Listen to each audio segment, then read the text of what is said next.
Pemirsa, harga daging ayam ras masih merangkak naik di Pasar Lembabang, Palembang. Harga tinggi kini mencapai Rp44.000 per kilogram. Kenaikan harga membuat minat beli warga menurun dan pedagang mulai kehilangan pelanggan. Dari pantauan PAL TV di Pasar Lembabang, Palembang, harga daging ayam ras kini tembus Rp44.000 per kilogram.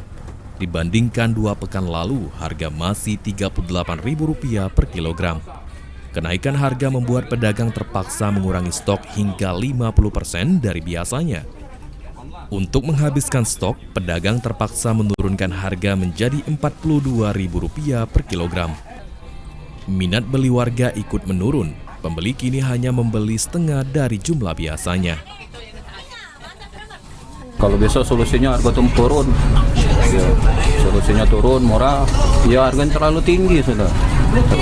Berkurang, biasa 3 bekol jadi bekol setengah, biasa gitu. Ya, jadi berkurang, pembeli juga berkurang, tidak mampu lagi sudah. Langganan sama baik, langganan juga berkurang. Tolonglah dituruni, kita kan banyak yang nak dibeli nih. Ya susah lah. Biasa dapat setengah kilo kan? Ya, kilo jadi setengah kilo. Kilo beli setengah. Warga berharap pemerintah segera mengendalikan harga agar kenaikan daging ayam tidak terus membebani masyarakat. Muhammad Aidil, PAL TV.